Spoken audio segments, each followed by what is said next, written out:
नमस्कार, next 9 live देख रही हैं आप और मैं हूं आपके साथ प्रज्ञा सिंह। बहुत बहुत स्वागत है आपका हमारे आज के इस खास प्रोग्राम में। प्रोग्राम की शुरुआत करेंगे और सीधे बात करेंगे कि क्या 15 और 17 फरवरी को जब सुनवाई होगी तो क्या शाहजहां खान को हाई कोर्ट से राहत मिलती हुई दिखाई देगी, क्योंकि वसई कोर्ट से तो उन्हें राहत नहीं मिली। 2 फरवरी को जब उनकी अग्रिम जमानत याचिका पर सुनवाई हुई तब वही फैसला आया जिसका इंतजार यहाँ पर ना तो शाहजहां का परिवार कर रहा था और ना ही शाहजहां खान के फैंस कर रहे थे। एक बार फिर से शाहजहां खान का परिवार और उनके फैंस के लिए बेहद ही बुरी खबर आई कि दोनों ही पिटीशंस को हाई कोर्ट ने खारिज कर दिया। साथ ही शाहजहां खान के वकील को कोर्ट की तरफ से एक फटकार भी लग गई। आखिरकार क्यों यहाँ पर फटकार लगी है और क्या कुछ ये पूरा मामला है, और क्या 17 और 15 फरवरी को जब तुनिशा शर्मा के केस में एक बार फिर से सुनवाई होगी तो क्या अब शाहजहां खान के पक्ष में कोर्ट का फैसला आएगा या फिर एक बार फिर से शाहजहां खान को बड़ा झटका लगने वाला है। आज के इस प्रोग्राम में इन्हीं तमाम सवालों पर चर्चा करेंगे। चर्चा के लिए मेरे साथ मौजूद है मेरी बेहद ही खास सहयोगी अंकिता मिश्रा। अंकिता, आपका बहुत बहुत स्वागत। बहुत धन्यवाद प्रज्ञा। अंकिता, लगातार हम तुनिशा शर्मा के केस पे चर्चा कर रहे हैं। आप भी इस पर कई रिपोर्ट्स लगातार सामने रख रही है और शायद आप मुझसे ज्यादा बेहतर इस केस को इस वक्त समझ रही हैं और हमारे जितने भी यहाँ पर दर्शक हैं उन्हें समझा भी पाएंगी। तो यहाँ पर सवाल मेरा आपसे सीधा ये होगा कि जो तुनिशा शर्मा के वकील हैं उनका एक स्टेटमेंट सामने आया है जिसमें वो ये कह रहे हैं कि मीडिया में ये चीज़ आई है, शाहजहां खान के वकील की ओर से कही गई है या दावा किया गया है कि उन्होंने शाहजहां की जमानत याचिका, जिसे पहले कहा जा रहा था लेकिन वो अग्रिम जमानत याचिका निकली, कई बार हाई कोर्ट में दाखिल करने की उन्होंने कोशिश की लेकिन हाई कोर्ट की तरफ से सुनवाई के लिए तारीख नहीं मिली। लेकिन यहाँ पर तुनिशा शर्मा के जो वकील हैं वो ये कह रहे हैं कि 2 फरवरी को जब कोर्ट ने इस याचिका को खारिज किया, दोनों पिटीशन को खारिज किया, तो वो जाते हैं कोर्ट के डिपार्टमेंट पे,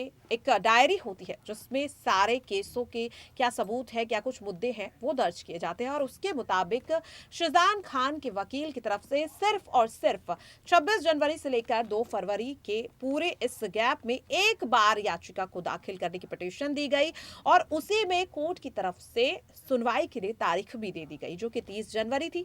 30 जनवरी पर शाहजहां खान के वकील पहुंचे लेकिन तुनिशा का पक्ष रखने के लिए उनकी तरफ से कोई नहीं गया, जिसकी वजह से 2 फरवरी को इस केस में सुनवाई होती है। तो क्या ये कहा जा सकता है कि कहीं ना कहीं जहां एक और अब तक इस केस में शाहजहां का परिवार ही मीडिया या फिर फैंस की सिंपैथी लेने की कोशिश कर रहा था, शाहजहां खान को बेगुनाह दिखाने की कोशिश कर रहा था, क्या वो चीज उनके वकील भी करते हुए दिखाई दे रहे हैं? क्योंकि वो मीडिया के सामने आकर ये कह रहे हैं कि हाई कोर्ट सुनवाई की तारीख नहीं दे रहा है। तो इस स्टेटमेंट को आप किस तरह से देख रही है और क्या इस पर कहना चाहेंगी?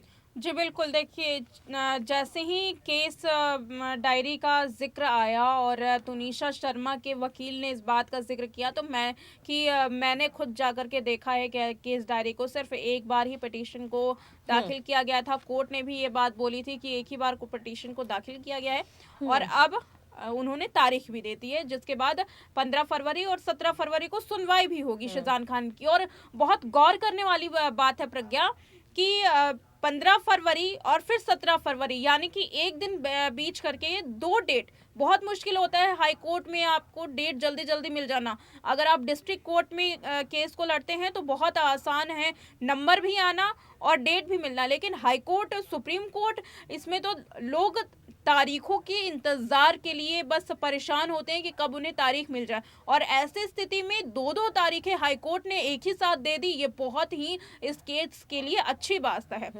कोर्ट भी चाहती है कि जल्द से जल्द सुनवाई हो।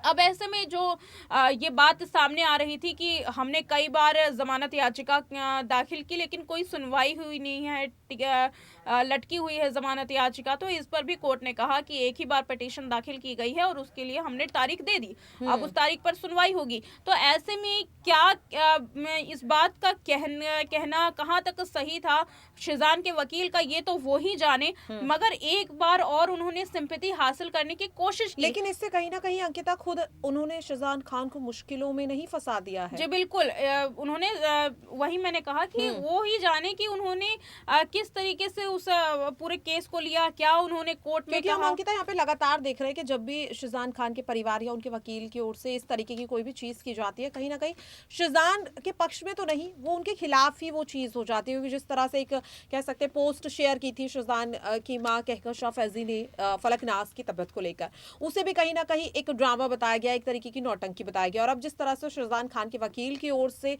झूठ तो नहीं कहेंगे, लेकिन कहीं ना कहीं एक ये गलत बात मीडिया के सामने रखी गई है, वो भी अब कहीं ना कहीं तुनिशा के लॉयर उनके खिलाफ इस्तेमाल कर रहे हैं।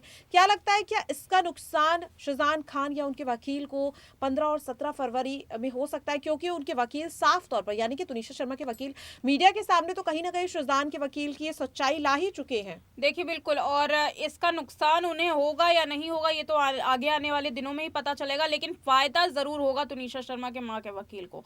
वो इस बात को जरूर उठाएंगे कोर्ट में। और साथ ही नोटिस करने वाली बात यह है कि जो पोस्ट डाली थी उन्होंने, शाहजहां खान की मां ने जो पोस्ट डाली थी, वो बात जरूर उठेगी, क्योंकि उस पोस्ट में जो ट्रोलिंग की गई थी, सारे परिवार को ट्रोल करना शुरू कर दिया गया था फैंस की ओर से। और कहीं ना कहीं एक तबका अब ऐसा था जो शाहजहां खान के पक्ष में था, मगर उस पोस्ट के बाद वो उनके विरोध में चला गया, क्योंकि बार बार इस पूरे केस को एक धर्म के साथ जोड़ करके देखा जा रहा है, जो कि बिल्कुल गलत है। क्योंकि कार्रवाई के दौरान अभी तक इस पूरे केस में ना तो पुलिस ने धर्म को जोड़ा है, ना तो ऐसे कुछ सबूत मिले हैं कि जोड़ा भी जा सके। मगर जो शाहजहां खान का परिवार है वो अपने आप बढ़ चढ़ करके आ रहा है। सिंपैथी हासिल करने की कोशिश में उन्होंने पोस्ट किया, फिर उसको डिलीट भी किया, जिसके बाद अब शाहजहां खान की मां फंसी हैं। लेकिन अब यहाँ देखना होगा प्रज्ञा कि आगे आने वाले दिनों में, हालांकि अभी जो शाहजहां खान के वकील ने दावा किया जमानत याचिका को लेकर के, इसके बाद तो उन्हें डेट मिल गई, मगर अब जो कार्रवाई की बात की जा रही थी शाहजहां खान की मां के ऊपर, क्योंकि एक जो कार्रवाई का नोटिस है वो उनकी मां को लेकर के भी है कि मां ने बहलाया फिसलाया है या फिर पैसे हड़पने की कोशिश की है, वो अभी कार्रवाई पर बातचीत होने बाकी है। दूसरी की कहाँ गए तुनिशा शर्मा के पैसे, क्योंकि तुनिशा शर्मा के बैंक अकाउंट को भी खंगालना बाकी है। और ऐसे वक्त में जब इतना बड़ा वक्त गुजर चुका है, तकरीबन 2 महीने होने वाले हैं, ऐसे समय में ना तो शाहजहां की मां पर कार्रवाई की कुछ बात सामने आई है कि क्या कार्रवाई हुई, क्या पूछताछ हुई, ना तो जो बैंक स्टेटमेंट को खंगालने की बात थी ये सामने आई है। और अभी शाहजहां खान का फोन बाकी है, तुनिशा शर्मा का फोन बाकी है, उसके डाटा रिकवरी बाकी है। ऐसे में पुलिस पर आगे आने वाले दिनों में कोर्ट ये सवाल पूछेगी कि इतना लंबा वक्त गुजर गया, आपको बार बार समय दिया गया, तो फिर इतने बड़े बड़े सबूत आखिर उस पर कार्रवाई क्यों नहीं की जा रही है, इतनी तहकीकात क्यों नहीं की जा रही है। बहुत बहुत धन्यवाद अंकिता। तो कहीं ना कहीं अंकिता से अब तक जितने भी सवालों के जवाब मिले, उन्हें देखकर लग रहा है कि एक बार फिर से शाहजहां के वकील के स्टेटमेंट अब उन्हीं पर भारी पड़ता हुआ दिखाई दे रहा है। और अब देखने वाली बात यही होगी कि ये स्टेटमेंट आखिरकार 15 फरवरी और 17 फरवरी को तुनिशा शर्मा के केस को किस एंगल की तरफ मोड़ता है। क्या शाहजहां खान को हाई कोर्ट से राहत मिलेगी या फिर एक बार फिर से उनकी मुश्किलें बढ़ने वाली है? अपनी राय कमेंट बॉक्स में जरूर शेयर करिएगा। आज के लिए इस खास प्रोग्राम में इतना ही। बाकी ऐसी ही तमाम अपडेट से जुड़े रहने के लिए बने रहिए Next 9 लाइव के साथ।